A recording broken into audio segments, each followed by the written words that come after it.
मैं Akhileshwar, tough life academy में आप लोगों का बहुत बहुत स्वागत है। जैसा कि हम सब जानते हैं कि दिन प्रतिदिन बीमारियों की संख्या बढ़ती जा रही है। आजकल कब किसके साथ क्या हो जाए कोई नहीं जानता। आए दिन हम सब सुनते आ रहे हैं कि कभी इस गांव में कभी उस गांव में किसी न किसी का हार्ट अटैक से मृत्यु हो रही है। बंदा बिल्कुल ठीक ठाक था, किंतु हठात हार्ट अटैक के कारण बंदे की मृत्यु हो गई। हम सब वहीं होते हैं किंतु कुछ कर नहीं पाते हैं, सिर्फ देखते ही रह जाते हैं। ऐसा इसलिए होता है कि हम लोगों को पता ही नहीं होता कि उस समय हमें करना क्या होता है। यदि पता होता तो शायद हम लोग उस व्यक्ति को बचा सकते थे जिस व्यक्ति की मृत्यु हार्ट अटैक के कारण हम सबके सामने हो जाती है। ऐसा इसलिए होता है कि हम लोग इसके बारे में बिल्कुल अनजान हैं। चलिए आज हम लोग इसी मैटर पे चर्चा करते हैं, डिस्कस करते हैं कि इस तरह की सिनेरियो आने पर हम लोग हार्ट अटैक, चोकिंग, ड्राउनिंग या जानलेवा बीमारी से कैसे बच सकते हैं या दूसरे को बचा सकते हैं। सर्वप्रथम हम लोग BLS के बारे में जानेंगे कि BLS होता क्या है। एक्चुअली BLS एक मेडिकल टर्म्स है जिसका फुल फॉर्म होता है बेसिक लाइफ सपोर्ट।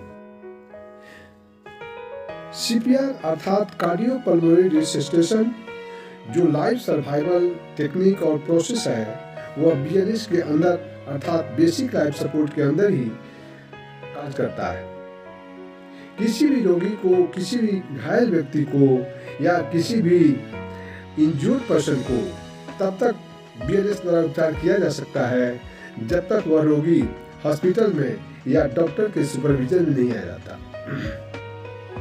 इस BLS टेक्निक में CPR अहम भूमिका निभाता है। अब सवाल उठता है कि CPR कौन परफॉर्म कर सकता है, तो CPR परफॉर्म करने के लिए train medical personnel including emergency medical technicians, paramedics और who has got the BLS training अर्थात जो लोग BLS ट्रेनिंग कर चुके हैं, BLS ट्रेनिंग हासिल कर चुके हैं, जो पैरामेडिकल कोर्सेज कर चुके हैं, जो मेडिकल प्रोफेशनल हैं, वो इस परफॉर्म को बखूबी कर सकते हैं और पेशेंट का जान बचा सकते हैं।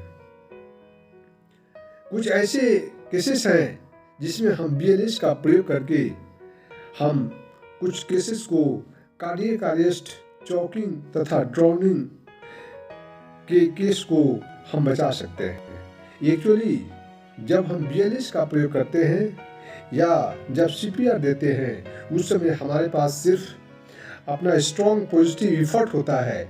उस समय ना हमारे पास कोई ड्रग्स होता है और ना ही कोई मेडिकल इक्विपमेंट होता है। सिर्फ उस समय जो हमारे पास उपलब्ध संसाधन या सामग्री होता है उसी से हम रोगी को बचा सकते हैं। ड्रग्स और मेडिकल इक्विपमेंट सिर्फ BLS के समय ही उपलब्ध हो पाता है क्योंकि रोगी उस समय हॉस्पिटल के अंदर होता है और BLS हॉस्पिटल से बाहर की प्रक्रिया होती है।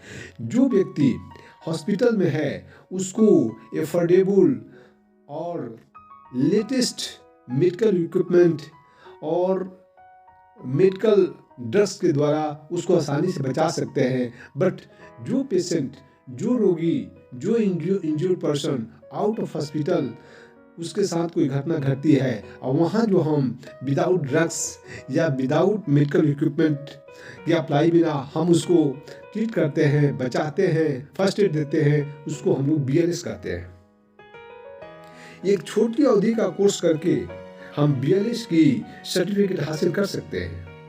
यह कोर्स उन सब के लिए जरूरी होता है जो किसी न किसी संस्था से जुड़े हैं या कोई सामुदायिक संस्था चला रहे हैं, जैसे कि fire fighters, life guards, police officers, day care providers in hospital, teachers, social workers and ambulance drivers. इन लोगों को बहुत जरूरी होता है ये कोर्स करना, ये कोर्स के बारे में जानना उनको बहुत जरूरी होता है कि ये लोग जहाँ होते हैं वहाँ इस तरह के केसेस होते रहते हैं, इस तरह के इंसिडेंट्स होते रहते हैं, इसलिए इनको जानना बहुत जरूरी होता है। इस बेसिक लाइफ सपोर्ट में मुख्यतः हमें 3 चीजें देखनी होती है। ABC, A for airway, air way अर्थात clean the air passages. Clean the air passages का मतलब ये हुआ कि चूंकि पेशेंट को चोट लगी है, वो मुंह के बल नीचे गिर चुका है, हो सकता है उसके मुंह में धूल मिट्टी जा चुकी हो सकता है कि दांत टूट के उसके गले में फंसा हो सकता है कि वोमिटिंग आइटम उसके अंदर फंसा हो सकता है कि उसका टंग फोल हो करके उसके ईयर पेसेस को ब्लॉक कर दिया हो, इसलिए उसके ईयर पेसेस को क्लीन करें। दूसरी बात आती है ब्रीदिंग। वो ब्रीदिंग तभी ले पाएगा जब उसका ईयर पेसेज क्लियर होगा, इसलिए ईयर पेसेज करना बहुत जरूरी है। देन थर्ड आता है सर्कुलेशन। अब ये देखना है कि आपका ब्लड सर्कुलेशन चल रहा है कि नहीं, उस पेशेंट का ब्लड सर्कुलेशन चल रहा है कि नहीं, उसका टेम्पोरल आर्टरी देखिए, उसका कैरोटिड आर्टरी देखिए। यदि नहीं चल रहा है तो तुरंत कार्डियक मसाज दीजिए।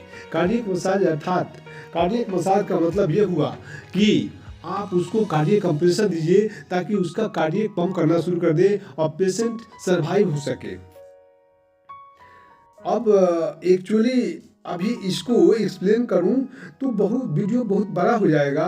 अभी मैं यही इसको क्लोज करता हूं। आशा है कि आप लोग इसे अच्छी तरह समझ गए होंगे। मैं भगवान से दुआ करता हूं कि आप सब स्वस्थ रहें और दूसरों को भी स्वस्थ बनाए रखें। कृपया आप लोग इस वीडियो को लाइक और सब्सक्राइब अवश्य करें ताकि मेरा मनोबल सदैव बना रहे। इस तरह का वीडियो बनाने में मुझे बहुत मेहनत लगता है, इसलिए प्लीज़ आप इस लोगों को ध्यान रखें और आगे भी मैं इस तरह का वीडियो आप लोगों के सामने लाता रहूँगा। बहुत बहुत धन्यवाद। Thank you.